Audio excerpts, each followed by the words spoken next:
En el nombre del Padre, y del Hijo, y del Espíritu Santo. Amén. Ave María Purísima, sin pecado concebida. Vos autem baptizabimini Spiritus Santo, non post multos os dies, et eritis mihi testes in Jerusalem, et in omni Judea, et Samaria, et usque ad ultimum terre. Celebramos hoy la solemne festividad de Pentecostés, la dominica más importante del año después de la de Pascua de Resurrección, y el comienzo de un nuevo ciclo litúrgico. El término griego Pentecostés quiere decir quincuagésimo, pues los hebreos agradecían con grandes celebraciones el aniversario de la entrega de la ley por Dios a Moisés en el monte Sinaí, 50 días después de haber salido de Egipto, o 7 semanas después de la Pascua, celebrada esta el 16 del mes Nisan, por lo que se le conocía como la fiesta de las semanas.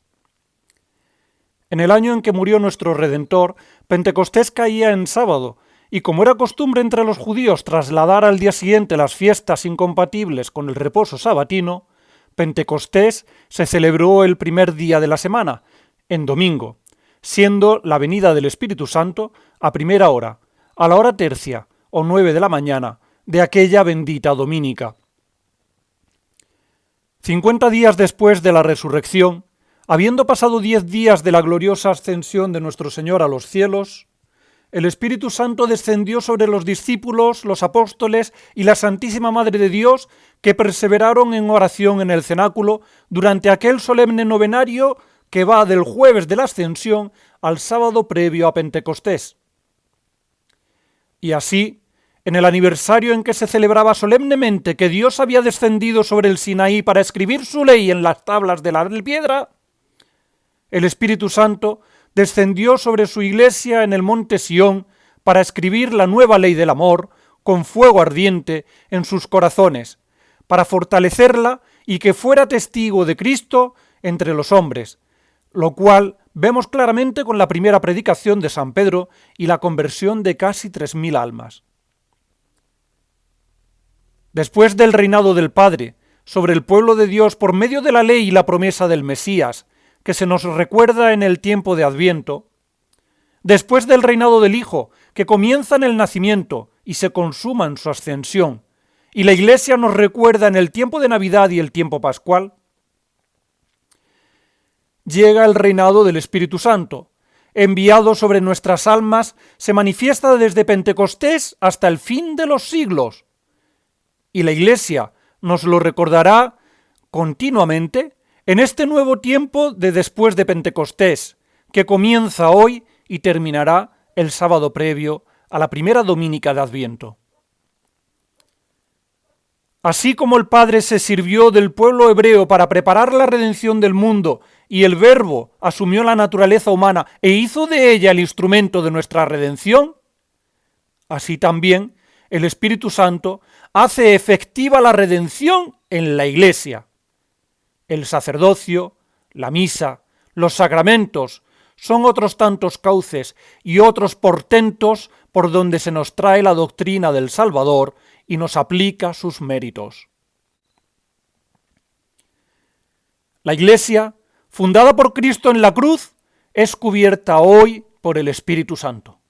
para dar testimonio del Hijo de Dios, su esposo y cabeza, que es como hemos empezado este sermón, citando el capítulo 1 de los Hechos de los Apóstoles, donde San Lucas nos recuerda la promesa del Redentor. Vosotros seréis bautizados en el Espíritu Santo dentro de pocos días, y me serviréis de testigos en Jerusalén, y en toda la Judea y Samaria, y hasta el cabo del mundo.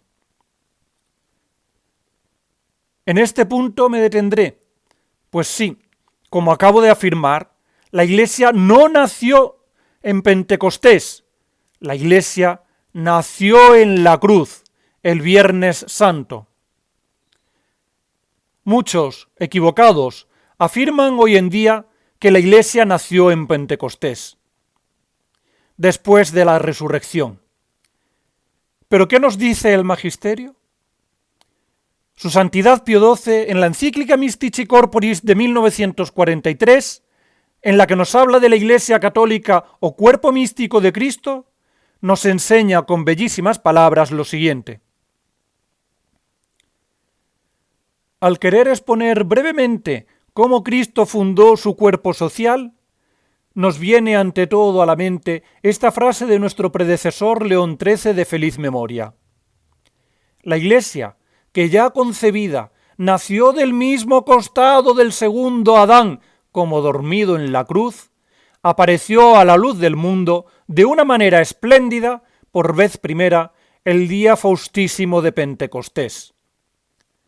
Porque el Divino Redentor comenzó la edificación del místico templo de la Iglesia cuando con su predicación expuso sus enseñanzas.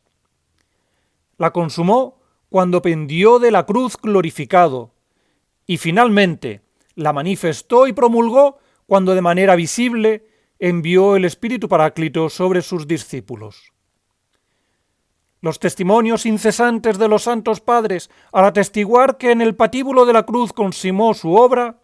enseñan que la Iglesia nació en la cruz del costado del Salvador como una nueva Eva, madre de todos los vivientes. Dice el gran Ambrosio, tratando del costado abierto de Cristo, y ahora se edifica, ahora se forma, ahora se figura y ahora se crea, ahora se levanta la casa espiritual para constituir el sacerdocio santo. Quien devotamente quisiere investigar tan venerable doctrina, podrá sin dificultad encontrar las razones en que se funda. En el patíbulo de su muerte, Jesús abolió la ley con sus decretos, clavó en la cruz la escritura del Antiguo Testamento y constituyó el nuevo en su sangre, derramada por todo el género humano. Pues como dice San León Magno, hablando de la cruz del Señor, de tal manera en aquel momento se realizó un paso tan evidente de la ley al Evangelio, de la sinagoga a la Iglesia, de los muchos sacrificios a una sola hostia, que al exhalar su espíritu el Señor, se rasgó inmediatamente de arriba abajo aquel velo místico que cubría a las miradas el secreto sagrado del templo. Por la sangre derramada desde la cruz, hizo que, apartado el obstáculo de la ira divina, todos los dones celestiales, y en particular las gracias espirituales del Nuevo y Eterno Testamento, pudiesen brotar de las fuentes del Salvador para la salud de los hombres, y principalmente de los fieles. Finalmente, en el madero de la cruz adquirió para sí a su Iglesia, esto es, a todos los miembros de su cuerpo místico, pues no se incorporarían a este cuerpo místico por el agua del bautismo si antes no hubieran pasado al plenísimo dominio de Cristo por la virtud salvadora de la cruz. Y con su muerte, nuestro Salvador fue hecho, en el pleno e íntegro sentido de la palabra, cabeza de la Iglesia. De la misma manera, por su sangre, la Iglesia ha sido enriquecida con aquella abundantísima comunicación del Espíritu, por la cual, desde que el Hijo del Hombre fue elevado y glorificado en su patíbulo de dolor, es divinamente ilustrada. En la cruz, pues, murió la ley vieja, y en breve había de ser enterrada y resultaría mortífera para dar paso al Nuevo Testamento, del cual Cristo había elegido como idóneos ministros a los apóstoles. Y a esta Iglesia, fundada con su sangre, la fortaleció el día de Pentecostés con una fuerza especial bajada del cielo.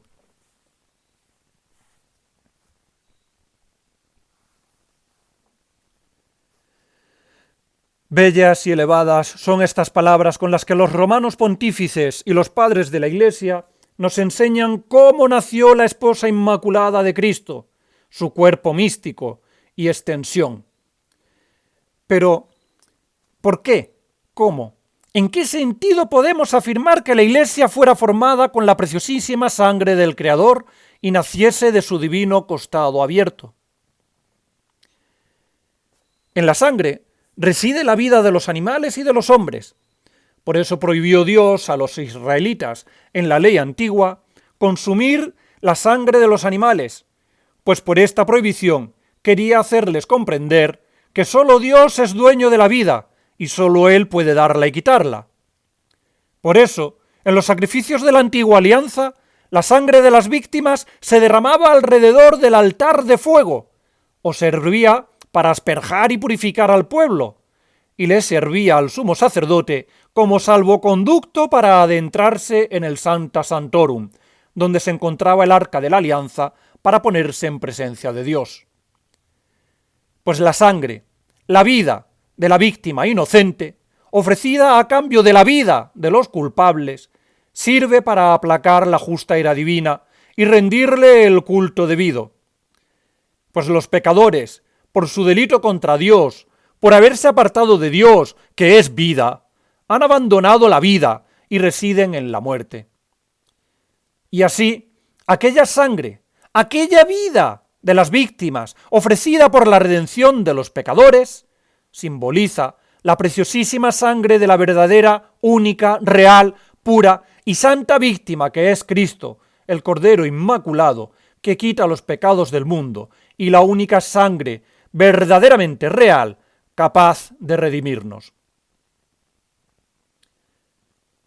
Con razón, Cristo Jesús, Señor nuestro, que es Dios, que es vida, que es cabeza de la Iglesia, no podría sino crear a la Iglesia de su propia sangre, de su propia vida, pues la Iglesia es el cuerpo de la vida, y por ello nace del órgano que sirve para bombear la vida, del Sacratísimo Corazón de Jesús, abierto con la lanza empuñada por quien luego sería santo y testigo de Cristo, el soldado Longinos. Cuando Adán, imagen de Cristo, tras haber conocido la creación y haberle puesto nombre a las criaturas, tras haber sido inducido a sopor por Dios para formar a Eva de una costilla suya, vio a la mujer, exclamó diciendo: «Esto es hueso de mis huesos y carne de mi carne», como si dijera: «Esta no es como los otros animales, de una naturaleza diferente a la mía, sino formada de mi carne y de mis huesos, para ser lo que yo soy y para que yo la mire como una parte de mí mismo. Esta es mi semejante y mi compañera». Pero cuando el segundo Adán, dormido en la cruz, hizo abrir su corazón a punta de lanza, de él surgió, bella, pura, inmaculada, su santa esposa, su compañera, su extensión, su cuerpo místico, de la cual puede decir más que el primer Adán, pues puede decir: «Esta es sangre de mi sangre, vida de mi vida, mi propio cuerpo, mi yo, que vivificará a quienes se unan a mí en ella». Nos enseñan los padres de la Iglesia que la esposa de Cristo, como cuerpo suyo que es, debe reproducir en sí misma la vida de Cristo. Y así vemos nacer al divino infante en Belén, que quiere decir la casa del pan, puesto en un pesebre o comedero de madera, sobre un puñado de paja de trigo, alimento para los animales. Y podemos observar al glorioso patriarca y castísimo San José, padre adoptivo de Dios, junto a María, la Santísima Madre de Dios, contemplar en pasmo, con sus cabezas bajas, dirigidas a aquel madero con paja, aquel maravilloso trueque, el asombroso misterio de Dios hecho hombre, de Dios humillado, de Dios bajado a la tierra. Pero más maravillosamente aún, podemos ver a la Iglesia puesta en el pesebre de la cruz, no sobre paja, sino sobre el divino grano de trigo, que ha sido trillado, aventado, molido y cernido en la pasión, para dejar a la vista su germen, su corazón, con el que el mismo Espíritu Santo elabora la hostia pura, santa e inmaculada, hecha con harina de germen de trigo, con blanquísima, purísima y finísima flor de harina. Podemos ver al divino grano de trigo muerto tras haber caído del cielo a la tierra para fructificar y convertirse admirablemente en una divina frondosa y dorada espiga. Podemos ver a la Iglesia recostada, cual divina infanta recién nacida, depositada como hoja, flor y fruto del frondoso, florido y germinado madero de la cruz, sobre el corazón eucarístico de Cristo, alimento de nuestras almas. Y esta vez podemos observar a la Santísima Madre de la Iglesia junto al casto San Juan, hijo adoptivo, discípulo amado, virgen y fecundo, que representa a todos los bautizados con sus cabezas no bajas, sino levantadas, dirigidas a aquel árbol noble, contemplando, absortos, el asombrosísimo misterio del hombre hecho Dios, del hombre redimido, del hombre ensalzado, elevado sobre la tierra. Con razón, aquel discípulo amado, con su mirada de águila, elevándose más hasta las alturas de los misterios arcanos divinos, pudo contemplar el maravilloso espectáculo del nacimiento de la Iglesia del costado abierto de Cristo, y lo sentenció solemnemente diciendo: Qui vidit testimonium peribuit, et verum est testimonium eius, et ille scit quia vera dicit, ut et vos credatis. Quien lo vio es quien lo atestigua, y su testimonio es verdadero, y él sabe que dice la verdad, para que vosotros también creáis. Y podemos ver más maravillosamente aún a la Santísima Madre de Dios, que había parido a la cabeza del cuerpo en Belén, sin dolor ni menoscabo de su virginal pureza,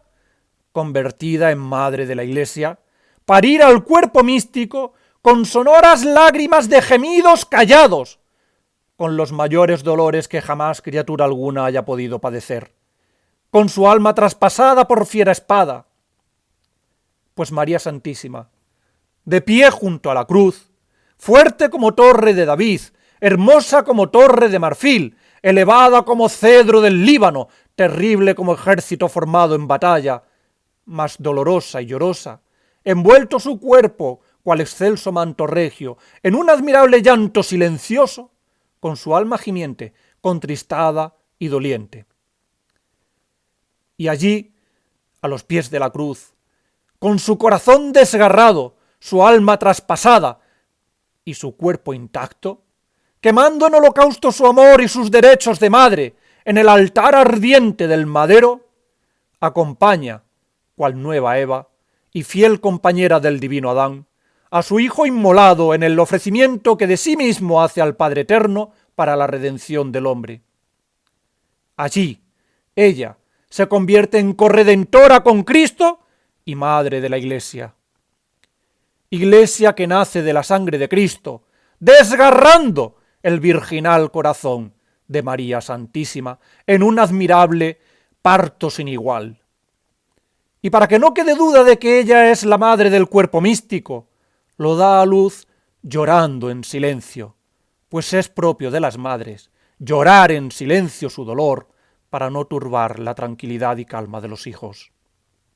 Y así como Dios hecho hombre, después de haber nacido, se manifiesta en sus 3 epifanías, las cuales celebramos el 6 de enero todos los años. Así convenía que el hombre hecho de Dios, al nacer por el agua y el Espíritu en la Iglesia, fuese manifestado en Pentecostés. Cristo, nada más nacer, es manifestado como Mesías esperado a los pastores del pueblo de Israel y a los magos de las naciones. En el Jordán, con la voz del Padre y la presencia del Espíritu Santo descendiendo sobre él en forma de paloma, es manifestado como el Hijo de Dios. Y en Canaán, al transustanciar el agua en vino, se manifiesta a sus apóstoles como Dios, capaz de recrear las cosas. Convenía de igual modo que la Iglesia tuviese su epifanía y fuese manifestada su naturaleza divina como cuerpo de la verdad, de la luz, de Dios. Por eso, en Pentecostés, el viento impetuoso, el don de lenguas con el que encender en los corazones la ley del amor, o los dones de profecía o de milagros, son la voz potente e irrefutable del Padre, que dice a los judíos de todas las naciones reunidos en Jerusalén, para celebrar aquella gran fiesta, y a todos los pueblos: «Esta es el cuerpo de mi Hijo muy amado, en quien tengo mis complacencias, escuchadla». Y la manifiesta como el nuevo Israel, como la Jerusalén celestial, como la esposa del cantar de los cantares que acude a la llamada del esposo tras haber cesado el invierno de la ley antigua en ausencia del amado y las lluvias torrenciales de las gracias obtenidas en la cruz, cuando florecen en los campos con los pimpollos de sus hijos. Mientras el Espíritu Santo desciende sobre ella en forma de ardientes y abrasadoras lenguas de fuego que, impulsadas por el fuerte viento, hace que el incendio se propague con imparable rapidez por la redondez del orbe, como manifestación de su asistencia divina. Asistencia con la que la Iglesia es capaz de cambiar el agua de nuestra naturaleza caída en el vino de la naturaleza redimida, convertir al pecador en justo, derramando sobre sus hijos las gracias de la redención por medio de los sacramentos que su divina cabeza le ha otorgado, al recrear en la cruz a la naturaleza humana, reconciliándola con el Padre. Asistencia con la que es capaz de realizar el mayor de los portentos, la más asombrosa de las transustanciaciones jamás inventada por el mismísimo Dios, las de convertir el pan y el vino en el cuerpo, sangre, alma y divinidad de su divino esposo, que se le da en alimento y viático para este agotador camino, permaneciendo con ella en esta tierra hasta la consumación de los siglos, lo cual no podría realizar si no fuera el cuerpo mismo de Dios.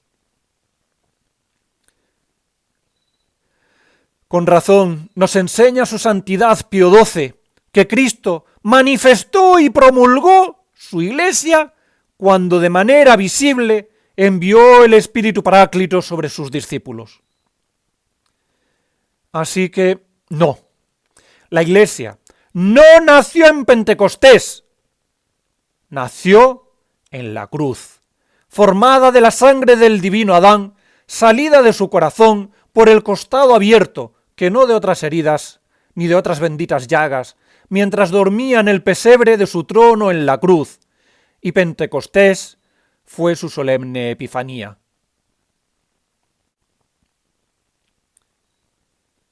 Por lo tanto, si la Iglesia está formada con la preciosísima sangre del Creador,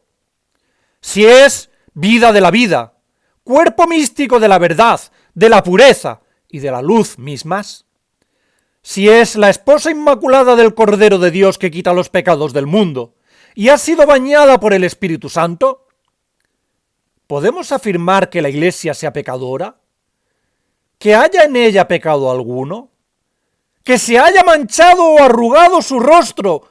con el correr de los siglos? Obviamente no. Muchos, engañados por el Vaticano II y sus promotores, afirman hoy en día que la Iglesia es santa y pecadora, casta y meretriz, porque está formada por pecadores y ella misma, como institución, comete pecados. Incluso llegan, en su osadía, a atribuir estos términos a los padres de la Iglesia. Pero, ¿qué de verdad hay en esto? En cuanto a la deformación de la expresión latina casta meretrix, es decir, casta meretriz, que no casta et meretrix, es decir, casta y meretriz, hay que decir que fue usada una única vez en la literatura patrística, y esta audaz afirmación se la debemos al gran San Ambrosio de Milán, quien, utilizando dos adjetivos opuestos, quiso originar un nuevo sentido, que es lo que hace la figura literaria del oxímoron. Este padre acuñó esa expresión en su comentario al Evangelio según San Lucas, para referirse a Rahab como figura de la Iglesia. Rahab aparece en la genealogía de Cristo. Era esta una mujer gentil que habitaba en Jericó cuando fue tomada por Josué. Ella había sido meretriz, y cuando los exploradores de Israel se adentraron en la ciudad para reconocerla antes de su toma, fueron escondidos por Rahab en su casa y librados así de la muerte, a cambio de que les prometiera que la salvarían a ella y a su familia cuando destruyeran Jericó. Josué, al conquistar la ciudad, cumplió la promesa que le habían hecho a Rahab sus exploradores, y la acogieron entre el pueblo de Israel, casándose ella con Salmón, de la tribu de Judá, y convirtiéndose en tatarabuela del rey David, por lo que aparece en la genealogía de Cristo. Al comparar San Ambrosio a la Iglesia con Rahab y llamarla casta meretriz, nos está enseñando que la casta esposa de Cristo hace como las meretrices al abrir las puertas de su casa a todos los hombres sin reparo para prodigarles su amor sin distinciones aristocráticas ni raciales, y que acoge en su seno a quienes huyen, como Rahab, del pecado representado en la ciudad de Jericó. Pero bajo ningún concepto está usando el término meretriz, San Ambrosio de Milán, para referirse a los pecadores, pues este mismo padre nos enseña que la Iglesia es ex maculatis immaculata, es decir, inmaculada a pesar de estar formados por maculados o pecadores. Y es que, así como los pecados de los miembros de la Iglesia no afectan a la pureza y santidad de Cristo, de igual manera no pueden afectar a la pureza y santidad de su cuerpo místico, la Iglesia Católica. Pues como nos enseña San Juan en su primera epístola, sabéis que Él vino para quitar nuestros pecados, y en Él no cabe pecado. Todo aquel que permanece en Él no peca. Luego, el que peca no permanece en Cristo, ni en su cuerpo, pues pecando se separa de Él, y por lo tanto, los pecados de los miembros de la Iglesia no afectan a la pureza y santidad de la misma, que fue formada, como ya hemos dicho, en la sangre del Sacratísimo Corazón de Jesús, cuyo mes de junio dedica la Iglesia a su contemplación. Añadir la conjugación y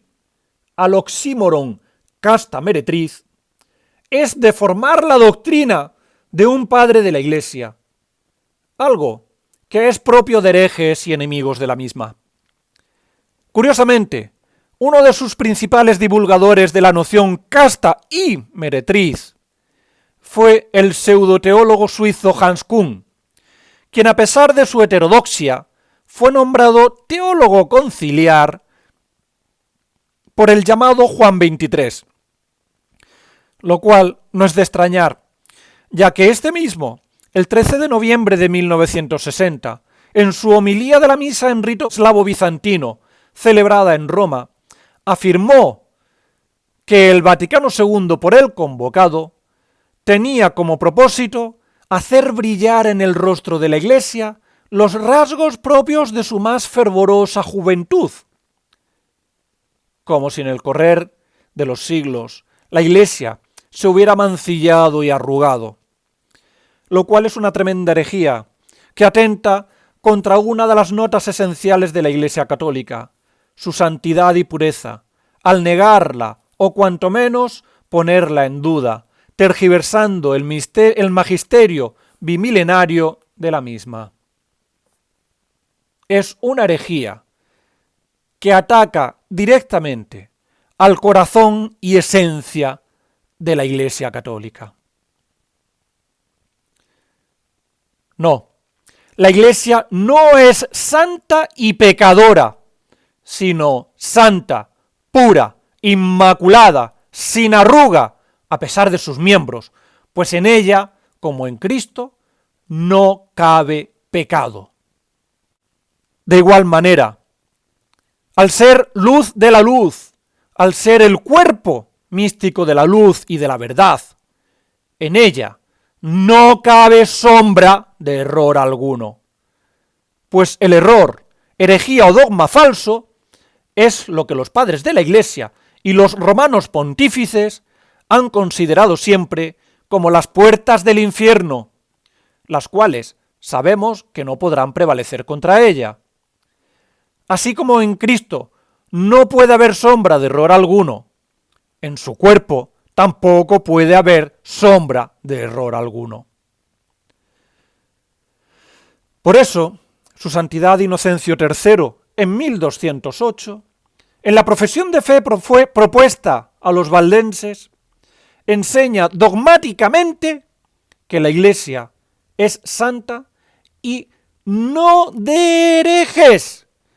pues por la herejía el individuo se separa libre y voluntariamente de la Iglesia por su propio juicio y voluntad, sin necesidad de juicio alguno por parte de la misma, tal y como nos han enseñado siempre todos los padres, basándose en la doctrina de San Juan en su epístola primera, al afirmar que ellos de entre nosotros han salido. Nótese que dice han salido y no dice han sido expulsados. Su Santidad Pablo IV, en el numeral tercero de la bula dogmática Cum ex Apostolatus, define como verdad de fe que los herejes pierden simultáneamente con la herejía toda jurisdicción en la Iglesia sin necesidad de juicio alguno por parte de la misma, pues quien se separa de la Iglesia abrazando el error para la condenación no puede gobernar a las almas para la salvación, que es la única finalidad del gobierno dentro de la Iglesia. Desde el Vaticano II se viene haciendo creer que los herejes solo pueden ser considerados como tal tras haber sido juzgados por la Iglesia, y que la herejía es aquella doctrina falsa señalada como tal por la Iglesia. Pero esta concepción es absurda y contraria a la fe. Nos ha enseñado siempre la Iglesia católica, y así aparece en el canon 1325, párrafo segundo del Código de Derecho Canónico de 1917, que hereje es aquel que, conservando el nombre de cristiano, niega pertinazmente alguna de las verdades que han de ser creídas con fe divina y católica o la pone en duda. Llaman los teólogos fe divina a la fe que se debe profesar a aquello que debemos creer porque Dios lo ha revelado, teniéndolo a él por origen, y fe católica a la fe que debemos profesar a lo que la Iglesia nos enseña que debemos creer para salvarnos. Y en la Constitución dogmática Dei Filius del Sacrosanto y Dogmático Concilio Vaticano, confirmado por su Santidad Pío IX, nos enseña que deben ser creídos con fe divina y católica la Sagrada Escritura, la tradición oral y el magisterio, tanto en su solemne juicio como en el universal y ordinario magisterio. Es decir, que el magisterio ordinario, así como el extraordinario, la Sagrada Escritura y la tradición oral, tienen a Dios por origen, y la Iglesia nos enseña que debemos creerlo sin dudar, pues Dios no puede engañarse ni engañarnos, y su Iglesia, como cuerpo místico de la verdad, tampoco. Luego, no puede haber sombra de error alguno, ni siquiera en el magisterio ordinario, en lo tocante a la fe y a las costumbres, como muchos equivocadamente proponen hoy cual novedad deforme, pues hay quienes creen y afirman, en contra de la doctrina, que el magisterio ordinario puede contener error. La Iglesia no dice, ni ha dicho nunca, jamás, que hereje sea aquel que, habiendo sido amonestado o juzgado, sea condenado por la autoridad eclesiástica como hereje. Esto es una deformación abyecta de la doctrina y del más puro sentido común, pues negar o tan siquiera poner en duda alguna verdad que esté contenida, al menos en el magisterio universal y ordinario, supone incurrir en herejía, sin necesidad de ser juzgado por la Iglesia. Es más, no hace falta que la Iglesia diga qué es o qué no es herejía. Basta con que diga qué debe creerse, para que negando o dudando de manera consciente y voluntaria, que en eso consiste la pertinacia, en la obstinación libre y consciente, en la negación o duda, se incurra en herejía. Pero es que esto es del más puro y elemental sentido común, pues a nadie se le ocurriría decir que tras haber sorprendido infraganti a una persona sustrayendo bienes ajenos, haya que esperar la decisión de un juez para considerarlo ladrón. Ladrón es el que roba, y robar es apropiarse de bienes ajenos, indistintamente de si uno es o no es juzgado por la ley. Si alguien se introduce en la cámara del tesoro para sustraer joyas de ella, es un ladrón, indistintamente de que sea juzgado o no. De igual manera, quien sabiendo que debe creer una verdad del magisterio ordinario, o del magisterio solemne, o de la Sagrada Escritura, o de la tradición oral, la niega o la pone en duda, es un hereje, e incurriendo en herejía, simultáneamente sale de la Iglesia por su propia decisión, libre y voluntaria, y renuncia tácitamente a cualquier jurisdicción de cualquier cargo eclesiástico que pudiera ocupar, incluido el Supremo Pontificado, por incompatibilidad esencial con el oficio, ya que en la Iglesia solo se puede gobernar para enseñar la verdad para la salvación, por lo que enseñar el error supone la pérdida de la jurisdicción, sin necesidad de instrucción de hecho o de derecho, tal y como lo define dogmáticamente su santidad Paulo IV en el número 3 de la bula Cum ex Apostolatus, y tal y como lo recoge el Código de Derecho Canónico de 1917 en el canon número 188, número 4. Pues no hace falta la sentencia de un juez para saber que alguien que sustrae un bien ajeno es un ladrón. De igual modo, no hace falta la sentencia de ninguna autoridad eclesiástica para saber que quien niega o duda públicamente una verdad del magisterio ordinario o extraordinario es un hereje y ha salido de entre nosotros, como enseña el apóstol San Juan. Aquel que presenció el nacimiento de la Iglesia. Así que no, en la Iglesia no hay ni puede haber herejías ni herejes, pues de lo contrario estaríamos llamando mentiroso a Cristo nuestro Señor. Ni está ni puede estar donde haya la más mínima sombra de herejía o error, pues ella, que es el cuerpo de la verdad, no puede contener sombra de error alguno, por pequeño que sea, en cuestiones de fe o moral, en su magisterio, que es la actividad del que enseña, del magíster, del maestro, la verdad para la salvación, ni en el ordinario ni en el extraordinario.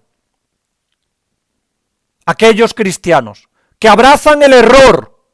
al hacerlo salen de la Iglesia y de esa manera la herejía jamás afectará a la Iglesia. ¿Pero qué es la Iglesia y dónde está? El Concilio Dogmático de Trento enseña con San Agustín de Hipona que la Iglesia es la comunidad de fieles repartidos por el orbe.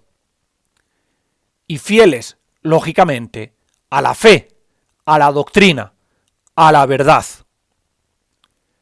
Luego, la Iglesia estará en los obispos, sacerdotes, religiosos y laicos, que repartidos por el orbe, permanecen fieles a la doctrina revelada y rehúsan aceptar los errores que son enseñados en la Iglesia surgida del muy nefasto Vaticano II. Pues la herejía es esencialmente opuesta a la naturaleza del cuerpo místico de la divina verdad. Terminaré este sermón con una última observación en relación a la herejía propuesta por muchos a día de hoy, sobre todo vinculados a grupos de seguidores de falsos místicos, falsas apariciones o revelaciones privadas, y que tiene como principales divulgadores a personas como Faustina Kowalska, cuyos escritos y devoción a la falsa misericordia fueron condenados por la Iglesia e introducidos en el índice de libros prohibidos por el mandato de Pío XII, o las falsas videntes de Garabandal, o el pseudomístico Pío de Pietrelcina, o un tal Padre Gobi, entre otros. ¿Qué herejía es esta? La creencia en un supuesto segundo Pentecostés que tendrá lugar en los últimos tiempos, que supondrá el mayor derramamiento de gracia sobre todas las naciones que ha habido desde la Encarnación, que será el inicio de una gran evangelización con poder, signos y milagros, que será el inicio de una gran primavera para la Iglesia y que aportará una iluminación de las conciencias para una gran conversión. Y para ello se basan en la profecía de Joel, profecía que, como sabemos, se cumplió en Pentecostés y que San Pedro explicó su sentido ante el gran auditorio de más de 3.000 personas en la primera predicación que hizo como vicario de Cristo al salir del cenáculo tras haber sido bañado por el Espíritu Santo. Nótese que el derramamiento del Espíritu Santo a los gentiles tuvo lugar también en presencia del mismo San Pedro, cabeza visible de la Iglesia, cuando estaba predicando al centurión Cornelio de Cesarea, y todos los que estaban con él, parientes y amigos, que no eran del pueblo de Israel, sobre los cuales descendió el Espíritu Santo visiblemente, comunicándoles el don de lenguas, tal y como leemos en el capítulo 10 de los Hechos de los Apóstoles, antes de ser bautizados en el agua por el primer Papa. Y se ha seguido derramando sobre todas las naciones ininterrumpidamente por acción de la Iglesia, en la cual actúa sin cesar el Espíritu Santo en su reinado sobre el mundo.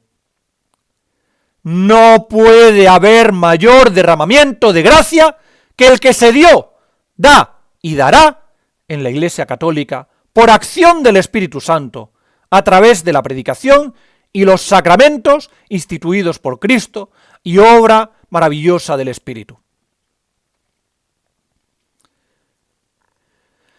¿Piensan estos inventores de cuentos que todo aquello no se hubiera cumplido ya? Y tergiversan las Escrituras y el Magisterio, imaginando un nuevo Pentecostés por el cual piden a Dios. El Papa San Gregorio Magno, ya en el siglo VI, en su homilía 29 sobre los Evangelios, que leemos en el tercer nocturno de Maitines del sábado infraoctavo de la Ascensión en el Breviario Romano, nos enseña que aquellos signos portentosos prometidos por Cristo a sus seguidores como acción del Espíritu Santo se dieron en los principios de la Iglesia para afianzarla por todo el mundo, porque para que la multitud de fieles creciera en la fe debía ser sostenida con milagros, de manera que arraigase allí donde se introducía, así como nosotros al plantar arbustos continuamos regándolos hasta que vemos que ya están arraigados, pero una vez han echado raíces, dejamos de regarlos. Aquellos portentos sensibles, visibles y corporales, nos dice el Santo Padre de la Iglesia, sucesor de San Pedro, eran imagen de los portentos espirituales que la Iglesia produce en las almas por medio de los sacramentos y la predicación, pero no volverán a darse, porque se dan en la recepción de los sacramentos y en la fe en la verdad, dentro de la Iglesia Católica. Presuponer un nuevo derramamiento del Espíritu Santo al nivel de Pentecostés, que fue la epifanía de la Iglesia y su bautismo en el Espíritu Santo prometido por Cristo, es decir, presuponer un derramamiento espontáneo, general y sensiblemente portentoso, acompañado de los mismos signos que hubo al principio de la vida de la Iglesia Católica, supone afirmar una nueva epifanía, un nuevo bautismo, una nueva Iglesia. Al hacerse a todas las naciones, independientemente del cuerpo místico de Cristo y templo del Espíritu Santo, la Iglesia fundada por Dios, única a la que se ha concedido la plenitud del Espíritu, que no puede ser ya mayor. Incluso el tal Padre Gobi, en uno de sus muchos presuntos mensajes de la Virgen, haciéndose eco de las muchas herejías del Vaticano II, afirma que, sobre todo, el Espíritu Santo comunicará a la Iglesia el don precioso de su unidad plena y de la mayor santidad. Vamos, como si la unidad, nota esencial de la Iglesia concedida por Dios plena y perfectamente, no fuera ni plena ni perfecta. Como si la Iglesia, que es pura, santa e inmaculada, creada en la sangre de Cristo, pudiera ser capaz de un mayor grado de santidad. Como si la santidad, nota esencial de la Iglesia concedida por Dios, plena y perfectamente, pudiera ser aumentada. Y me pregunto yo, ¿puede haber algo más santo que la sangre de Cristo? ¿Puede haber mayor grado de santidad para la Iglesia que haber sido creada en la sangre de Cristo? ¿Que ser el cuerpo de la verdad, el cuerpo de la vida, el cuerpo de la pureza, el cuerpo de la santidad misma? Esa afirmación del visionario Padre Gobi es una grandísima herejía y un mensaje, no de la Santísima Virgen, sino de aquel cuya cabeza es aplastada por el pie de María Santísima, la mismísima serpiente de lengua bífida que niega implícitamente y pone en duda la esencia misma de la Iglesia al negar y dudar sus perfectísimas y plenísimas unidad y santidad. En Pentecostés, la Iglesia fue bañada por el Espíritu Santo y se derramó plenamente sobre los discípulos y sobre los apóstoles, quienes tienen la capacidad de transmitirlo a sus sucesores y a todas las criaturas de todas las naciones, hasta la venida de Cristo en gloria y majestad. Luego admitir, como pretenden estos fautores de novedades y cuentos sin fin, que al final de los tiempos habrá un nuevo derramamiento directo del Espíritu Santo, lo cual supone una ruptura con la transmisión ininterrumpida del mismo, es simplemente contrario a la fe, a la tradición y al magisterio de la Iglesia Católica y a la constitución y esencia mismas de la Iglesia. Esta absurda idea partió originalmente de ambientes protestantes, carismáticos y adventistas, entre otros, y de grupúsculos afines a la nefasta creencia del milenarismo, y supone una ruptura en la transmisión ininterrumpida del Espíritu Santo sin tener en cuenta la Iglesia fundada por Cristo en su sangre y cubierta y asistida por el Espíritu. Así que no habrá un segundo Pentecostés, pues esto supondrá una Iglesia nueva. Pidamos, queridos míos, en estos días de Pentecostés, que el Espíritu Santo ilumine nuestras almas y nuestras inteligencias con sus 7 dones de sabiduría, inteligencia, consejo, fortaleza, ciencia, piedad y temor de Dios, y mueva nuestras voluntades para conocer y reconocer a la Iglesia Católica allí donde esté, amarla y servirla con toda nuestra alma, con todo nuestro cuerpo, con todo nuestro ser, para poder vivir y morir, como reza el lema del blasón de nuestro querido obispo Monseñor de Rojas: Peream, et cunea, et inea. por ella, y con ella, y en ella. Y que la Santísima Virgen María Corredentora, esposa del Espíritu Santo y Madre de la Iglesia, nos conceda su maternal protección. Doloroso e inmaculado corazón de María, sed nuestra salvación. En el nombre del Padre, y del Hijo, y del Espíritu Santo. Amén.